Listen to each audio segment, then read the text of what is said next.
चलिए आज हम बात करते हैं डिग्री ऑफ डिसोसिएशन। हालांकि इस पे बेसिक्स थोड़ा बहुत हमने पढ़ा हुआ भी है, बिकॉज हमने जब न्यूमेरिकल्स भी करे थे to find out the KP KC, कुछ हमने इस पे यूज किया हुआ है। ठीक है, अभी आप डिग्री ऑफ डिसोसिएशन की बात करें तो जनरली क्या होता है कि सपोज कोई भी रिएक्टेंट है ना, लेट इट बी यहाँ पर क्या है, ए गिव बी प्लस सी।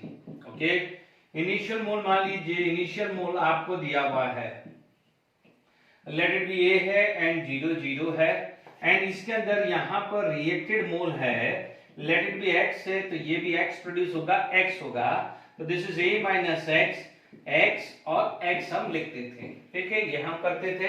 अब आप देखिए what is the degree of dissociation. ठीक है, यहां पर आपके पास डिग्री ऑफ डिसोसिएशन आएगा अल्फा, इसमें क्या जाएगा, मोल्स ऑफ रिएक्टेंट डिसोसिएटेड है ना, divided by initial mole of reactant. ठीक है, यह है अल्फा। ठीक है, इसे क्या बोलते हैं, degree of dissociation. It is a degree of dissociation. अब आप देखिए अल्फा हुआ क्या, how many mole dissociate, x, initial कितना था a, x by a आ जाएगा।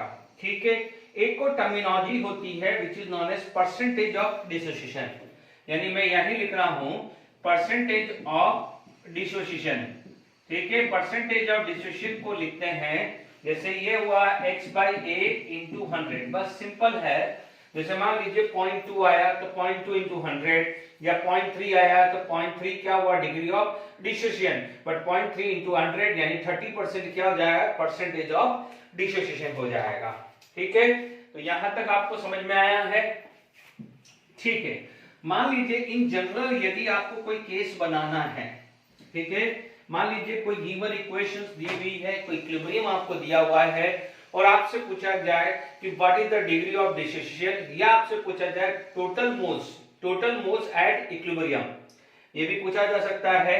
तो आप मान लीजिए कि कोई भी एक रिएक्शंस मैंने ले ली है, A and give n A, ठीक है, डिसोसिएट हुआ है। ठीक है, अब आप देख लीजिए, जैसे मान लीजिए A2 है, A2 is a molecule get convert into 2A at, ठीक है, तो यहां पर आप देखेंगे कि let it be initial mole, यहां पर A है, ये 0 है, इसमें x हुआ तो ये क्या हुआ है nx, तो आप बोलोगे a माइनस एक्स, यहां पर आ जाएगा nx। ठीक है, यहां तक क्लियर हुआ। अब आप बोलोगे what is the alpha, alpha क्या है, x बाई a, ये पढ़ लिया अभी। अब आप देख लीजिए, सपोज आपके पास पूछा जाए total moles at equilibrium, total moles at equilibrium, तो आप क्या बोलोगे, a माइनस एक्स, ठीक है, प्लस nx आ जाएगा। Is it clear. अब x की जगह आप ये भी लिख सकते हो, a अल्फा भी लिख सकते हो, x की जगह क्या लिख सकते हो, a अल्फा, तो ये क्या बन जाएगा, a माइनस a अल्फा, ये n a अल्फा बन जाएगा। यानी ये चीज को आप ऐसे भी लिख सकते हो, ये चीज को आप ऐसे भी लिख सकते हो। ठीक है, तो आपके पास क्या हुआ है, a minus a alpha plus n a alpha हुआ है, it is equal to a 1 minus n minus 1 alpha, यही आया, a कॉमन कर दिया तो ये 1, ठीक है, ये क्या हो जाएगा, n माइनस 1 अल्फा आ जाएगा। ठीक है, a कॉमन आ गया, ये n माइनस 1 अल्फा आ गया है। Is it clear. This is what total moles at equilibrium, कुछ भी आपसे पूछा जा सकता है। ठीक है, अब हमारे पास यदि देखें, अब देखिए डिग्री ऑफ डिसोसिएशन, यदि आपको किसी भी वेपर डेंसिटी या मॉलिक्यूलर मास दिया हुआ है तो आप कैसे निकालेंगे।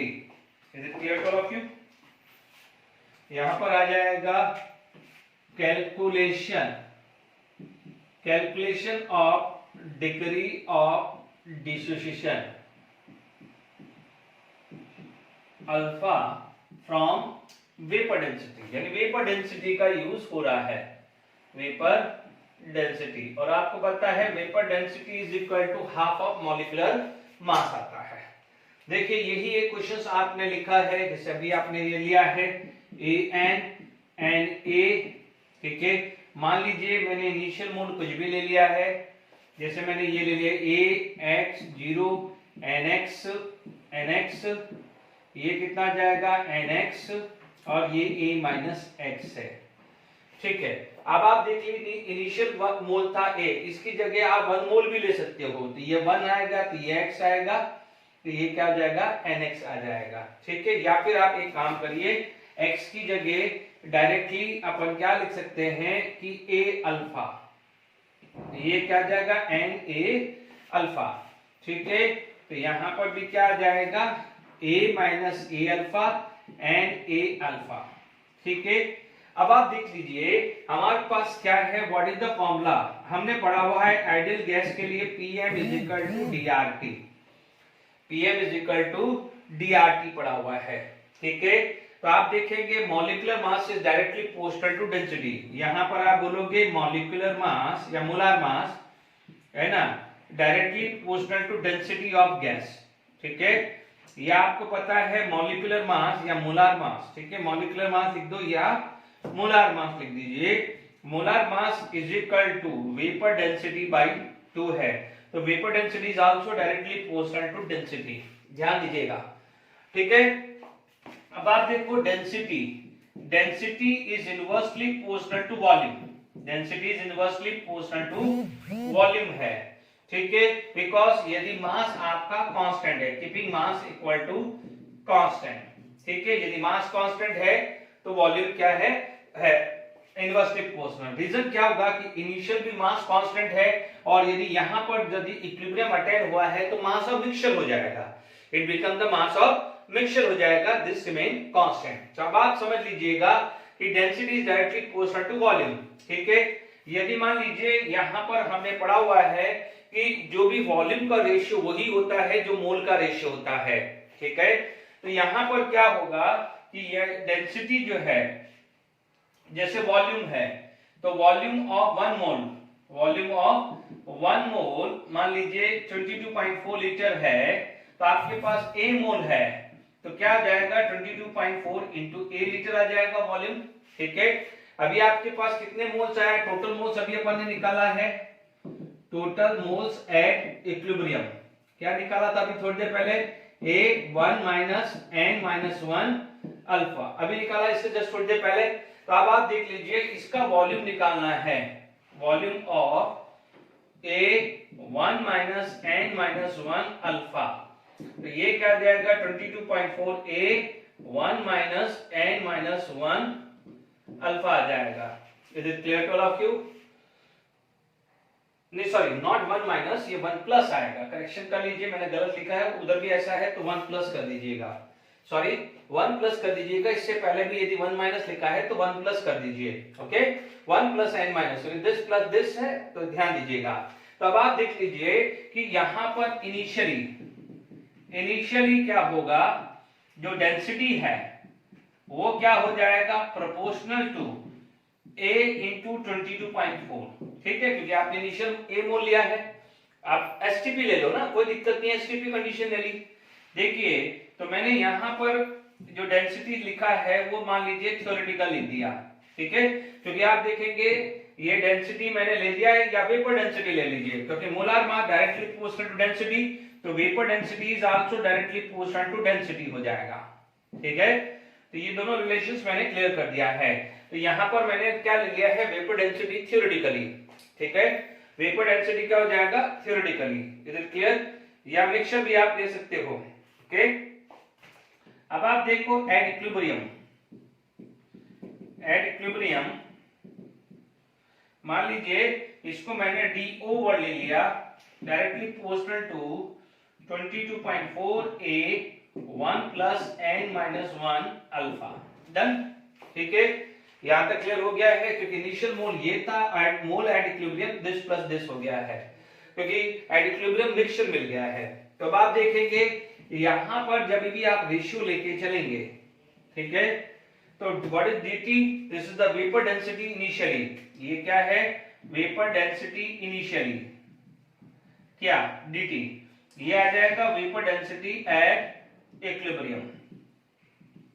तो ये खास का ध्यान रखिएगा, वेपर डेंसिटी एट इक्विलिब्रियम आया है। तो अब आप देखेंगे यहां पर आपके पास आया dt by do, dt by do is equal to, दोनों का रेशियो आ जाएगा तो दोनों डिवाइड करोगे तो ये कैंसिल हो जाएगा, ये ऊपर चला जाएगा, equal to 1 plus n minus 1 alpha. तो आ जाएगा, चेक कर लीजिए रेशियो, दोनों का रेशियो आया। तो अब आप देख लीजिए n minus 1 alpha is equal to dt bye d0 minus 1, ठीक है। n minus 1 alpha equal to dt minus do, o upon do। आप यानी इसको theoretical t for theoretically, o for observe, observe यानी जो हमें कैलकुलेट किया है। ये आ गया है dt minus d0 alpha equal to dt minus d0 upon n minus 1 d0 आया है, ठीक है। ये फॉर्मूला आ गया है to find out the degree of dissociation on the basis of vapour density. But यदि आपको ये भी पता है, ठीक है, क्लियर हो गया आपको, ठीक है। पहले ये समझाया डेंसिटी वॉल्यूम्स का रिलेशन, ठीक है। 1 a मोल है तो a इंटू 22.4। यदि आप बोलोगे कि सर आपने एसटीपी क्यों लिया है, तो कोई भी टेम्परेचर पे यदि v वॉल्यूम होगा तो आप बोलोगे जो मोल का रेशियो होगा वही वॉल्यूम का रेशियो हो गया, एवोगैड्रो में लॉ में पढ़ा हुआ है, ठीक है। तो कोई दिक्कत नहीं, मैंने एसटीपी लिख दिया था, ठीक है। मुझे तो रेशियो चाहिए, मुझे तो डेरिवेशन करना है, ठीक है। तो density is inversely proportional to volume and density is directly proportional to molar mass and molar mass is directly proportional to vapor density।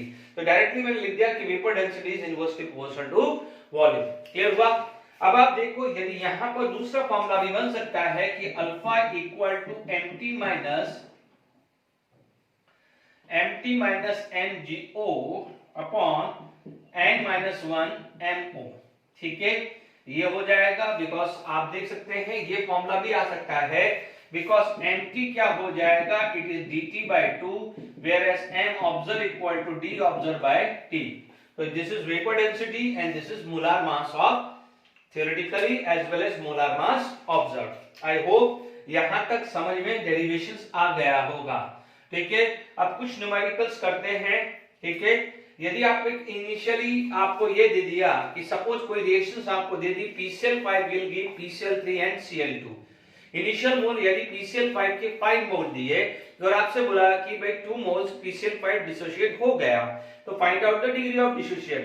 तो आप बोलोगे मोल डिसोशिएट 2 है, इनिशियल मोल क्या थे 5, तो 2 by 5 यानी 0.4। यदि डिग्री ऑफ डिसोसिएशन की जगह परसेंटेज ऑफ डिसोसिएशन पूछा है तो 0.4 को 100 से मल्टीप्लाई कर दोगे तो 40% आ जाएगा। तो ये क्वेश्चंस आपने किए हुए हैं, ठीक है। अब कुछ क्वेश्चंस लिखते हैं फिर आगे बात करते हैं।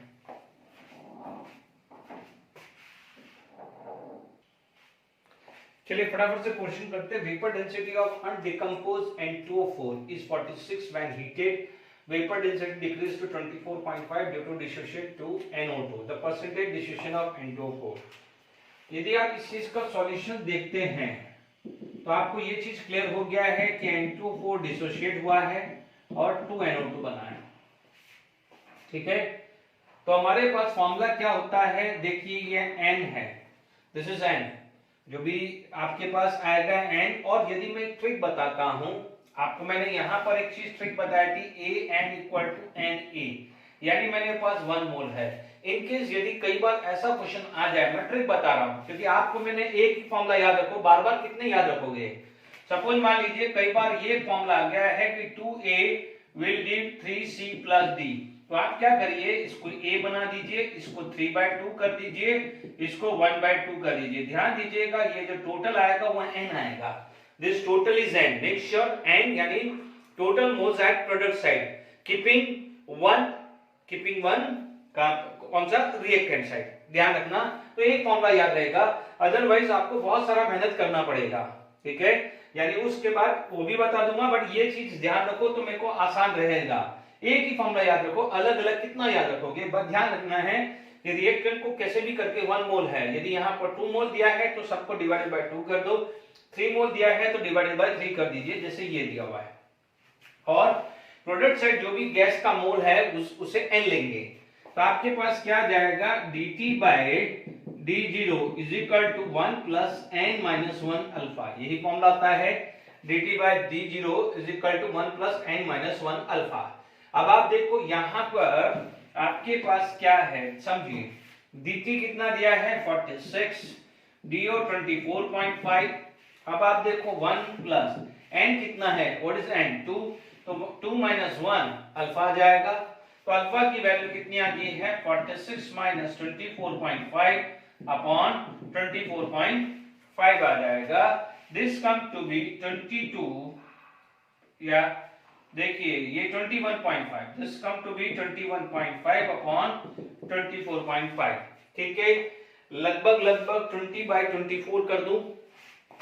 देखिए 20/24 क्या है, तो 4 5 जा एंड 4 6 जा 5/6, तो क्या हो जाएगा 6 9 जा 63 होता है, सॉरी 50 है ना, तो यहाँ पर 6 का है तो 6 8 जा 48, 6 8 जा 48 होता है एंड 6 8 जा 48 होता है। ठीक है, तो 6 9 जा कितना होता है 54, तो यानी 48 और 54 के बीच की वैल्यू है 50, यानी क्या हो जाएगा लगभग आपका 80 से 90% आ रहा है। यदि आपको स्मार्ट कैलकुलेशन करनी है तो आपके पास सिर्फ एक ही ऑप्शन दिख रहा है, ये आ रहा है, तो आप देख लीजिएगा यहाँ पर आप इसको कैलकुलेट कर लीजिए और इनटू 100 कर दीजिए, क्योंकि यहाँ पर परसेंटेज पूछा है तो ये डिग्री मिलेगा, बट परसेंटेज है तो आपको 100 से मल्टीप्लाई कर देने का है। Is it clear to all of you? आप देख लीजिए 87% आएगा। Okay, A is 90% converted into B, find out this। तो अभी मैंने आपको बताया ये formula capital D by D is equal to 1 plus n minus 1 alpha. अब आप देखो n यहाँ पर कितना है 3, ये क्या है 3 minus 1, अब अल्फा कितना है 90%, तो ध्यान दीजिएगा 90/100 लिखना है, 90/100 लिखना है। Is it clear to all of you?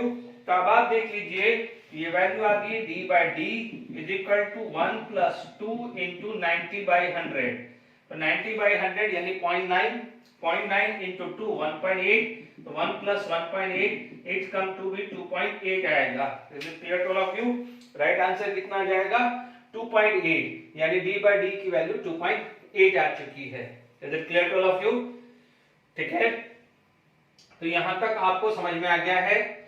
चलिए अब हम आगे बढ़ते हैं, साइमल्टेनियस इक्विलिब्रियम खत्म करके फिर हम थोड़ा सा, क्योंकि वो टॉपिक लेंगे डेल्टा जी और उसका रिलेशंस पे बात करेंगे, फिर क्वेश्चंस करते हैं। ठीक है, चलिए एक और क्वेश्चंस करते हैं फिर आगे टॉपिक कंटिन्यू करेंगे। कि द मिक्स, देखिए the vapour density of a mixture containing NO2 and N2O4 is 38.3। देखिए यहां पर आपके पास क्या आया है कि देखिए N2O4 विल गिव 2 NO2। ठीक है, आपको दिया है कि number of moles of NO2 निकालना है। इनिशियली मान लीजिए ये मैंने A ले लिया है, ये 0 ले लिया है, 100 ग्राम है ना, तो यहां पर मैं मोल दे सकता हूं कि 100/92।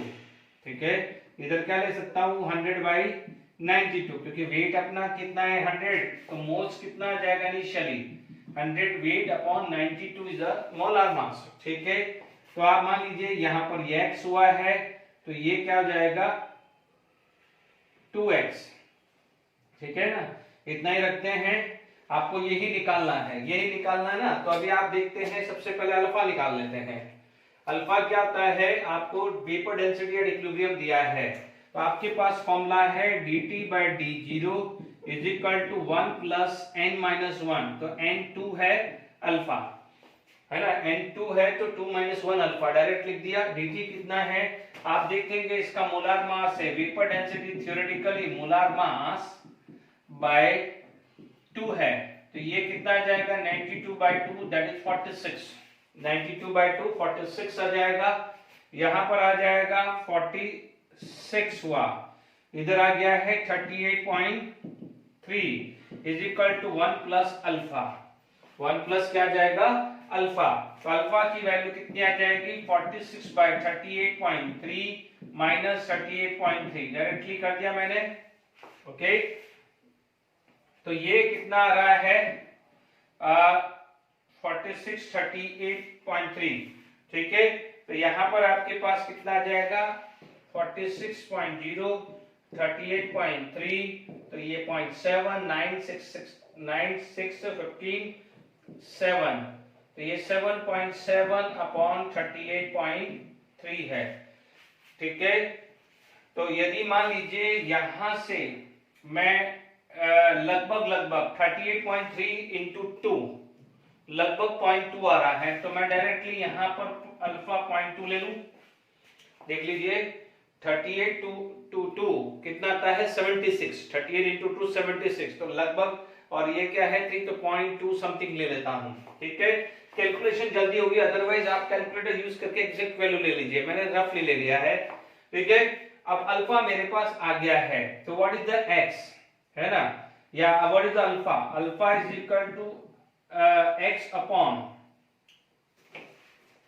Alpha is equal to x upon 100/92, यही होता है ना 100/92, initial moles x by a आता है ना, तो a की वैल्यू 100/92, अल्फा कितना आ गया है 0.2, तो x की वैल्यू कितनी आ गई है 100 इंटू 0.2/92, 100/0.2 इंटू 92। अब आपको मोल्स ऑफ N2O निकालना है, तो 2 x की वैल्यू कितनी आ गई है 100 into 0.2 upon 92। Is it clear to all of you, is it clear? तो ये वैल्यू जो है अब कितनी आएगी चेक कर लेते हैं। ओके, ये कितना आ जाएगा 46, ओके, ये कितना आ जाएगा मान लीजिए 23.1 इंटू दिस, तो 10/23 आया, 10/23, तो आप लगभग देख लीजिए 10, तो ये 0.100, तो ये 4 आ जाएगा, तो 4 3 12, 4 2 8 9 92, 8 आ गया है। ठीक है, तो यहाँ पर कितना आ जाएगा 80, तो 23 इंटू 3 69।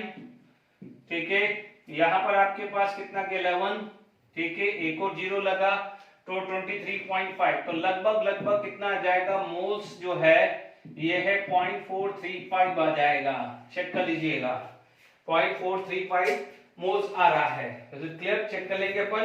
तो अपन ने क्या किया है, सिंपल वही लॉजिक लगाया, अभी थोड़ी देर पहले मैंने लिखाया था कि what is the moles of NO2, 2 alpha into a, 2 alpha into a लिखवाया था, अल्फा कितना निकला है 0.2, ए कितना है moles initially, wait given divided by molar mass 100/92, वही तो किया है, कुछ नया मैंने नहीं किया है। Is it clear? I hope इस प्रोफाइल के क्वेश्चंस आपको आने चाहिए।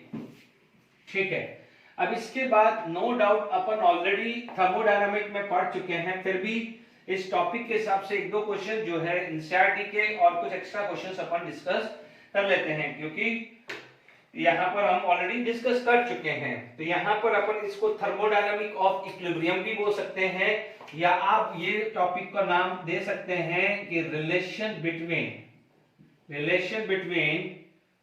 इक्विलिब्रियम कांस्टेंट, मान लीजिए के इक्विलिब्रियम, केपी केसी ले लिया, कुछ भी ले लिया, केपी केसी कुछ भी ले लिया, यहां पर ले लिया है रिएक्शन क्वेश्चन ले लिया है, and it is represent by Q, and give free energy, या गिव्स एनर्जी भी बोल सकते हो, which is represented by G। ठीक है, अब हमारे पास रिएक्शंस क्या है, मान लीजिए आपके पास ये है M1A प्लस N2B, है ना, यहाँ पर N1C प्लस N2D आया। ठीक है, कोई रिएक्शंस है, तो अकॉर्डिंग टू थर्मोडायनामिक,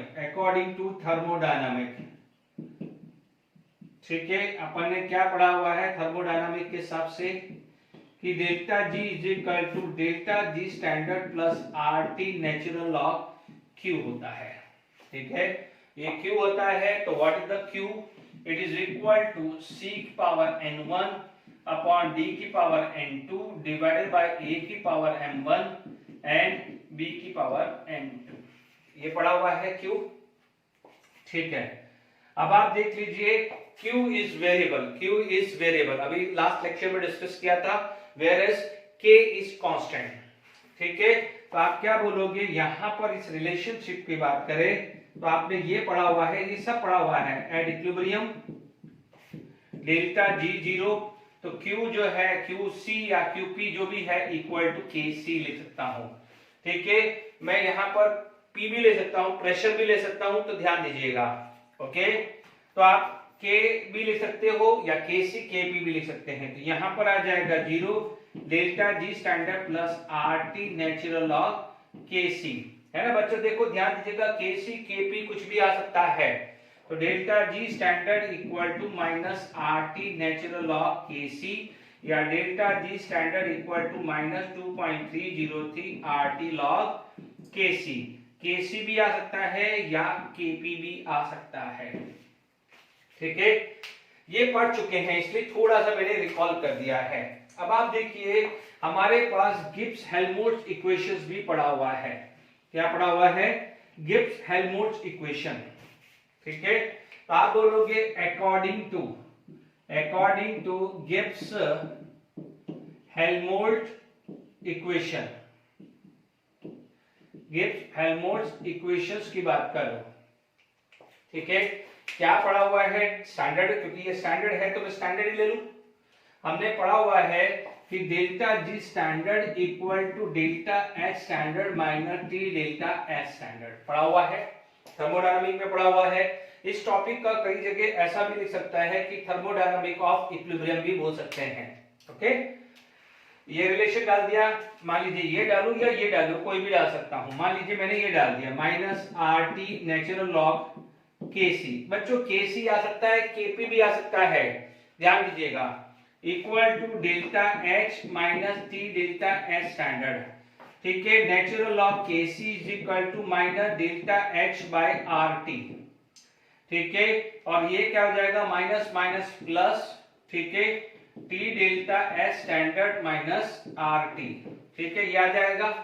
ओके, अब आप देखो T से T कैंसिल आ जाएगा, तो आपके पास एक फॉर्मूला ये बन जाएगा कि natural log KC equal to minus delta H by R 1 upon T plus delta H standard upon R। यदि मैं एक पहला ये रिलेशंस आ सकता है, अदरवाइज सपोज ये रखूं तो दूसरा रिलेशंस क्या आएगा कि log KC equal to minus delta H upon 2.303 1 upon T plus delta H standard 2.303 R आएगा। ध्यान दीजिएगा, ये दो रिलेशंस आपके पास आ गए हैं, दोनों में से। अब आप देखो ग्राफिकली समझे। ठीक है, ये क्लियर हो गया।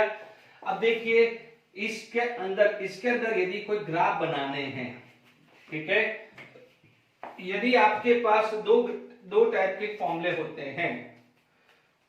एक देख लीजिए, आपके पास मान लीजिए एंडोथर्मिक है, endothermic process. If you have a endothermic process, endothermic reactions ले लीजिए या प्रोसेस ले लीजिए, और यहां पर लिख लीजिए एक्सोथर्मिक रिएक्शन या एक्सोथर्मिक प्रोसेस। ठीक है, ये क्लियर हो गया। अब आप देखो एंडोथर्मिक का मतलब हीट एब्जॉर्ब, हीट एब्जॉर्ब का मतलब डेल्टा H पॉजिटिव है, यहां डेल्टा H नेगेटिव है। तो प्लीज बी केयरफुल, क्योंकि ग्राफिकली पूछा जा सकता है। अब देखिए मान लीजिए आपके पास ग्राफ ऐसे पूछ ले कि मान लीजिए ये ग्राफ है, यहां पर एक ग्राफ है। ओके, आपका y एक्सिस पे नेचुरल लॉग KC या KP भी आ सकता है, KC या KP। यहां पर नेचुरल लॉग KC या KP कुछ भी आ जाए और 1/T आ जाए, 1/T आ जाए, ग्राफिकली 1/T आ जाए। तो आप देख लीजिए ये आपका y एक्सिस हुआ, ये क्या हुआ है x एक्सिस, तो ये क्या हो जाएगा स्लोप, तो ये क्या हो जाएगा इंटरसेप्ट। अब आप देखिए, अब आपको ध्यान दीजिएगा, इंटरसेप्ट है तो ये वैल्यू तो फिक्स है। ठीक है, ये वैल्यू तो क्या है, फिक्स है, इंटरसेप्ट। ठीक है, तो आप देखेंगे यहां पर आपके पास जो वैल्यू है ये वैल्यू फिक्स है, ये वैल्यू फिक्स आ गई है, एंड इंटरसेप्ट की वैल्यू है, दिस इज इंटरसेप्ट, ये वैल्यू जो आपकी आई है ना, या ये delta H standard by R, इसे आप बोलते हैं इंटरसेप्ट। ये फिक्स है, ये वैल्यू आपकी आ जाएगी delta H standard by R, जिसको आप बोलते हो इंटरसेप्ट। यहां तक भी क्लियर हो गया? This value is fix, okay. This value is variable. अब डिपेंड करता है, यदि ये पॉजिटिव है तो if it is positive, positive minus, ठीक है, तो आपका स्लोप क्या होने वाला है? नेगेटिव, ठीक है। तो आपको जो यहाँ पर जो ग्राफ आएगा वो ये आएगा, एंड थीटा इज स्लोप, और यहाँ पर थीटा क्या है? नेगेटिव स्लोप है। तो ध्यान दीजिएगा, यदि ये आएगा तो आप ऑटोमेटिकली बोल दोगे नेगेटिव स्लोप। नेगेटिव स्लोप कब पॉसिबल है? जब डेल्टा एच की वैल्यू पॉजिटिव हो। डेल्टा एच की वैल्यू पॉजिटिव का मतलब एंडोथर्मिक हुआ। अब यही चीज क्या आ जाएगा? इधर ध्यान दीजिए, ये थीटा आ जाएगा, क्योंकि यहाँ पर डेल्टा एच नेगेटिव है, तो नेगेटिव नेगेटिव क्या हो जाएगा? पॉजिटिव। यहां पर आ जाएगा negative slope, here it is negative slope, and here it is positive slope, ठीक है। ये ध्यान रखिएगा, ओके। तो ग्राफिकली पूछा जा सकता है कि which graph is for exothermic या which graph for endothermic. I hope clear हो गया। अब आप देखिए, ये ध्यान रखिए, बार बार रिपीट कर रहा हूं, यहाँ केसी की जगह केपी भी आ सकता है, तो गलती मत करिएगा। अब आप देखिए, यहां पर हमारे पास ये क्लियर हो गया।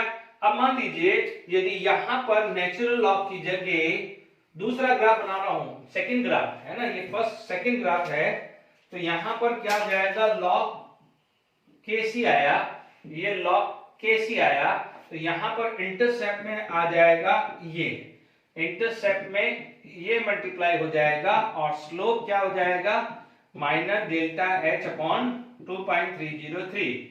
प्लस हुआ तो नेगेटिव स्लोप हुआ, माइनस हुआ तो पॉजिटिव स्लोप होगा। इधर क्लियर? अब देखिए, यहां पर हमने एक फॉर्मूला यदि आप पढ़ेंगे तो आपको मिलेगा, जो हमने लास्ट लेक्चर में क्लेसिस क्लैपेरॉन इक्वेशन पढ़ी थी, वही हुआ है।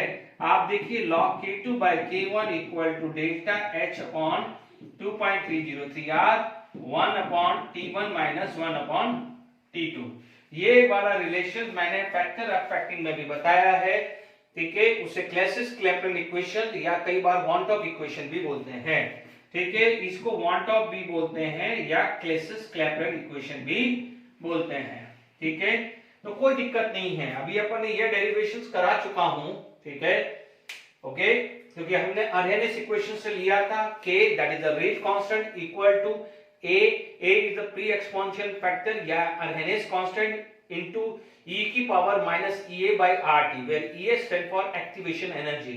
ये पूरा रिलेशन समझा चुका हूं। Delta h equal to activation energy forward minus activation energy backward होगी, ये पढ़ाया हुआ है। तो कई बार आपके पास एक्टिवेशन एनर्जी फॉरवर्ड बैकवर्ड दिया हो और डेल्टा एच भी पूछा जा सकता है, ठीक है।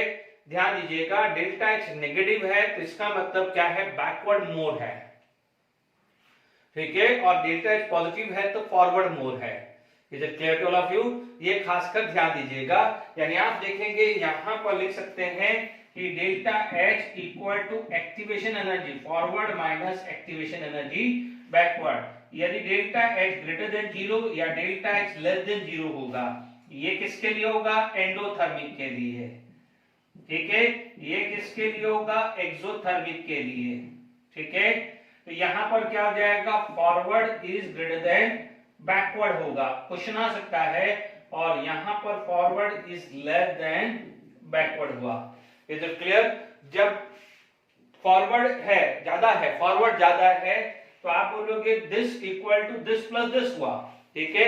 यदि बैकवर्ड ज्यादा है तो backward equal to forward plus delta H होगा। ध्यान देगा, जो भी ज्यादा होगा डेल्टा एच उसमें ऐड होगा। यदि ये ज्यादा है तो दिस प्लस दिस हुआ, सपोज ये ज्यादा है तो दिस प्लस दिस होगा।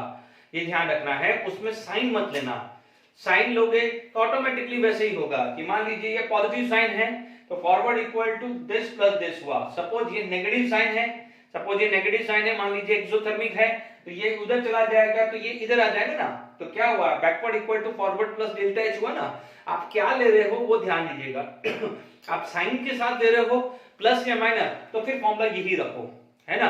या मैं एडवाइस करता हूं कि आप साइन के साथ ही लीजिए तो कंफ्यूजन ही दूर हो जाए, फॉरवर्ड माइनस बैकवर्ड करना है, और डेल्टा एच आपको साइन के साथ लेना है, इतना दिमाग में रखिए। आई होप यहां तक वॉन-टॉक इक्वेशन या क्लैसियर-क्लैपमैन इक्वेशंस कई जगह बोलते हैं वो क्लियर हुआ। This is equilibrium constant eight temperature T2 and T1। ये डेरिवेशंस करा चुका हूं, इसलिए मैं टाइम वेस्ट नहीं कर चुका हूं। देखना है तो फैक्टर ऑफ इफेक्टिंग में टेंपरेचर जहां पढ़ाया था वहां पर ये करा चुका हूं। अब इसके ऊपर न्यूमेरिकल्स करते हैं। चलिए एनसीईआरटी क्वेश्चंस करते हैं अपन। Delta G standard is given and we have to find out the calculate KC at 298 kelvin.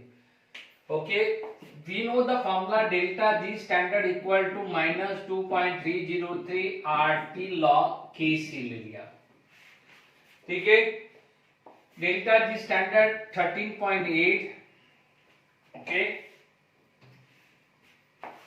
Minus 13.8 है, किलो जूल है तो kilo joule -2.303 R 8.314 divided by 1000, क्योंकि किलो जूल में रखना है 298 and log Kc। log Kc equal to, ठीक है, 13.8 into 1000 divided by 2.303, ठीक है, डिवाइडेड बाय 8.314 डिवाइडेड बाय 298, ये वैल्यू आ रही है 2.418 है ना, तो -2.418 5 ले लेते हैं। अब आप देखो इसका Kc imply that anti log of -2.4185, ठीक है, यानी आप देख सकते हैं इसका एंटी लॉग निकालना है। ठीक है, तो आप देखिए यहां पर 2.4185, ठीक है, तो यहां पर आ जाएगा आपका Kc इक्वल टू 3.81 इंटू 10⁻⁻3। ठीक है, आगे तक ले सकते हो, ठीक है, 3.81 इंटू 10⁻⁻3 आ गया है। ठीक है, यहां तक क्लियर हो गया है। अब देखिए यहां पर नेक्स्ट सॉल्यूशन जो आता है एनसीईआरटी का example 7.11, hydrolysis of sucrose give sucrose plus water give glucose plus fructose, equilibrium constant Kc is there at 300 kelvin, calculate delta G standard at 300 kelvin. तो नाउ द सॉल्यूशन जो आया है delta G standard -2.303 RT log K, ये आया है। अब देखिए यहां पर -2.303 R, अब देखिए R की वैल्यू रखे तो 8.314 है ना, किलो जूल में रखना है और नहीं रखना है वो हम बाद में देख लेते हैं, है ना। 300 केल्विन log 2 इंटू 10⁻18, ठीक है, log 2 की वैल्यू आती है 0.3010, ठीक है, तो ये लगभग आ जाएगा, आप चेक कर लीजिए, log 2 प्लस दिस, तो ये आना चाहिए, देखिए 2.303 इंटू 8.314 इंटू 300 इंटू 18.3010, ठीक है, ये वैल्यू आ रही है 1231045, ठीक है, यहां पर कोई गड़बड़ करी है, log 2 इंटू 10⁻18 नहीं है, 80 नहीं है, ये है 30। तो यहां पर अपने पास क्या आ जाएगा 2.303 इंटू 8.314 इंटू 300। अब आप देखो ये आ जाएगा 13 प्लस 0.3010, तो इंटू 13.3010, ये वैल्यू आएगी 76.123, तो ये करीब करीब 76.402 किलो जूल करीब आएगा, ठीक है, किलो जूल पर मोल, और ये माइनस साइन आगे आएगा डेल्टा जी स्टैंडर्ड, है ना। ठीक है, मैंने किलो जूल लिया है, ये जूल को मैंने 1000 से डिवाइड करके किलो जूल कर दिया है, या आप यहाँ डिवाइडेड बाय 1000 कर दो तो आपका आंसर आ जाएगा किलो जूल में, है ना। ये करेक्शन कर लेना, ये 13 आया है, ठीक है, बिल्कुल सिंपल है, ऐसे न्यूमेरिकल्स हम थर्मोडायनामिक्स में भी कर चुके हैं। ठीक है, अब हमारे पास एक टॉपिक रहता है जिसको बोलते हैं साइमल्टेनियसली इक्विलिब्रियम, तो वो हम इसको डिस्कस करते हैं। साइमल्टेनियसली इक्विलिब्रियम होता क्या है, ठीक है। यानी साइमल्टेनियसली इक्विलिब्रियम का मतलब क्या होता है कि आपके पास दो रिएक्शंस के अंदर कंपोनेंट सेम है ना। तो आप इसका हेडिंग जो आएगा कि मान लीजिए साइमल्टेनियस, ठीक है, ओके, साइमल्टेनियसली इक्विलिब्रियम ले लेते हैं।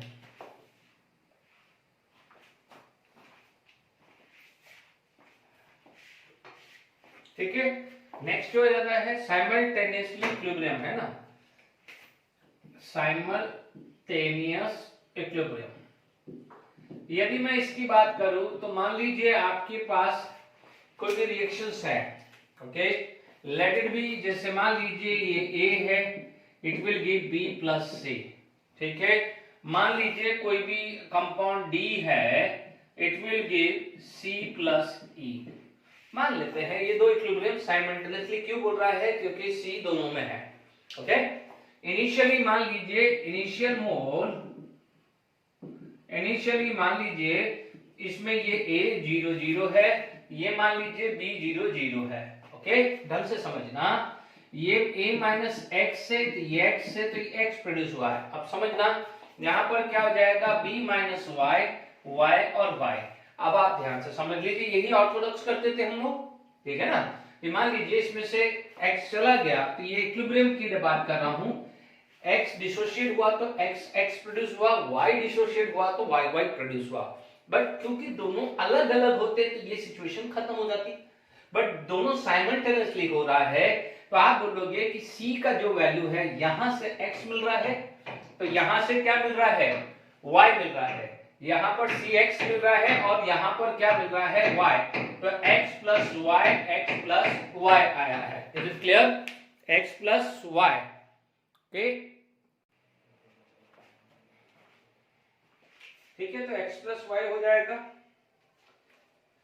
क्योंकि देखिए यहां से जब कंटेनर है, लेट इट बी, यहां से जो A है, if it is going to be B plus C, and जो D है C प्लस D है, तो आप मान लेंगे यहां से x आया या y आया है, तो टोटल क्या आ जाएगा, x प्लस वाई आएगा कि नहीं आएगा। इज इट क्लियर, क्योंकि देखिए कि यहां पर आपका x प्लस वाई आ गया है, क्योंकि देखिए C due to A x है, C due to D y है, तो टोटल C कितना आ जाएगा, x प्लस वाई। आपको पता है, यानी कंसंट्रेशन x प्लस वाई आ जाएगा। तो मान लीजिए यहां पर इसका Kc1 है और ये Kc2 है, तो Kc1 equal to x into x plus y upon a minus x कर सकते हैं, और Kc2 कितना आ जाएगा, x into x plus y upon b minus y कर सकते हैं। Is it clear to all of you. तो यहां पर हमारे पास इस तरह की बात कर सकते हैं, बट कई बार क्या होता है, ये क्लियर हो गया है, कई बार क्या होता है कि x की वैल्यू, ठीक है, अपन ले सकते हैं। तो ये अभी अपन ने चीजें समझी है, अब इस पे एक न्यूमेरिकल्स कर लेते हैं तो अपन को और आइडिया लग जाएगा। इज इट क्लियर, ठीक है।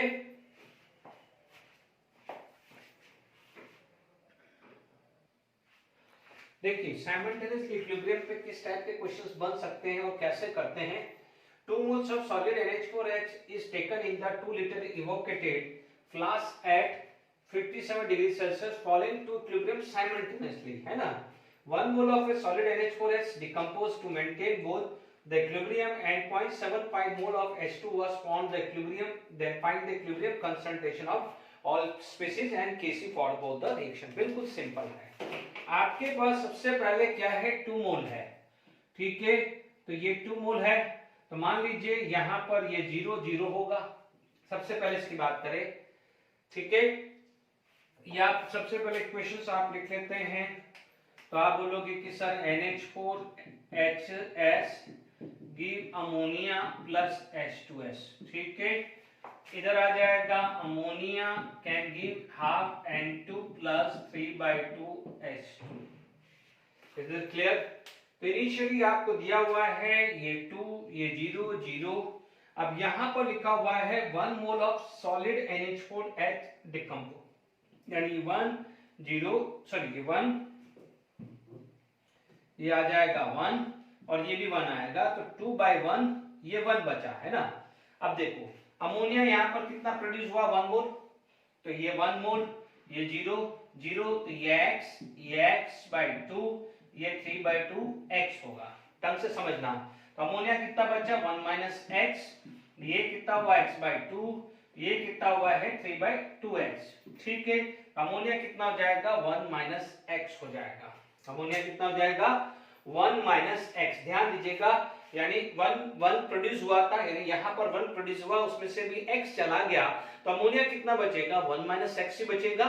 ठीक है ना, क्योंकि ये यहाँ पर ये प्रोडक्ट है, तो यहाँ पर क्या है रिएक्टेंट। उससे पहले मैंने C वाला एग्जांपल दिया था, जो है C दोनों के अंदर क्या था प्रोडक्ट ही था, तो प्रोडक्ट तो बढ़ता है, इसलिए वहां पर एडिशन हुआ था, x + y हुआ था। डन, तो ध्यान दीजिएगा। ठीक है, अब देखिए आपसे बोला गया है 0.75 मोल, 0.75 मोल्स ऑफ H2 बोला है, तो H2 कितना है ये है, तो x/2 = 0.75, यानी x की वैल्यू कितनी आ जाएगी 1.5 मोल हुई। x की वैल्यू क्या हो गई है 1.5 मोल आ गई है। ठीक है, बट इतना सॉरी 3/2x है, x/2 नहीं है, ये 3/2x है, तो 1.5/3 आ जाएगा, यानी x की वैल्यू आ जाएगी 0.5 मोल। x की वैल्यू क्या हो जाएगी 0.5 मोल्स। x/2 करेक्शन कर लीजिए, ये चाहिए। ठीक है, तो अब आप देखो यहां पर आपको इक्विलिब्रियम कंसंट्रेशन चाहिए, तो ये वैल्यू आ गई है 0.75, यानी 0.5, सॉरी ये कितना है 0.75 दिया हुआ है। अब ये क्या हुआ है x/2, तो 0.5/2, 0.5/2 कितना आ जाएगा, this is going to be 0.25 हो जाएगा।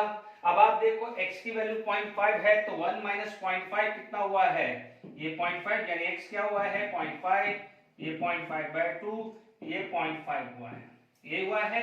इक्विलिब्रियम कंसंट्रेशन मिल रहा है, ये तो 1 ही है, ये भी 1 है, तो ये कितना आ जाएगा 0.5।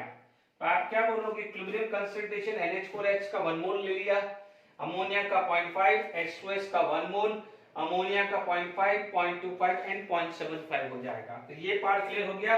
We find the equilibrium concentration of all the species.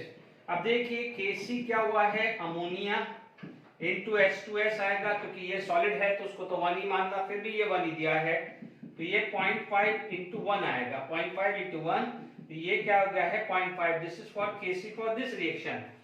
यदि इसका Kc निकालना है तो आप बोलोगे 0.25 का स्क्वायर रूट।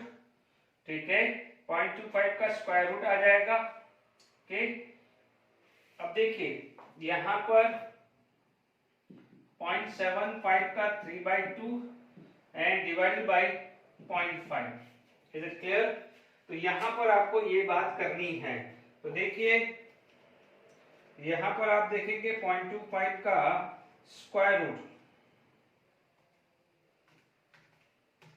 तो ये आ रही है 0.5, तो Kc इधर आ गया है 0.5 इंटू 0.75 इंटू 0.75 इंटू 0.75।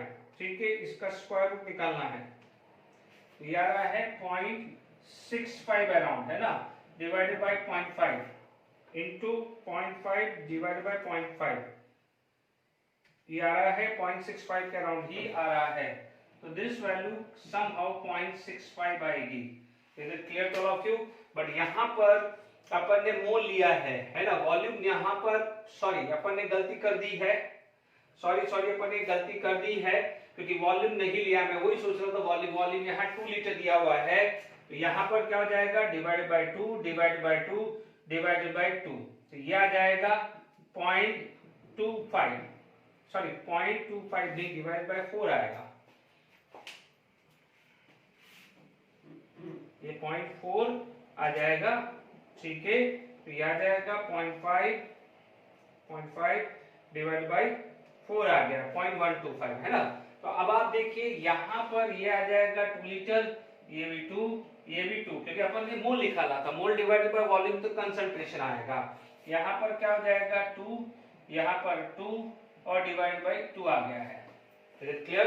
तो अब आप देख लीजिए जो 0.65 आ गया है इसको वहीं रहने देते हैं, ठीक है। अब 2 को देखें तो यहाँ पर 2 जो है वो स्क्वायर रूट है और यहाँ पर क्या है 3/2, तो 4/2 यानी 2 का स्क्वायर 4 और 2 कैंसिल हो गया है, ठीक है। तो 4 और 2 तो डिवाइडेड बाय 2 आ जाना चाहिए, यानी 0.325, लगभग 0.325 आना चाहिए। कैलकुलेट करके देख लीजिएगा, ठीक है, ये 0.325 आएगा। Is it clear to all of you?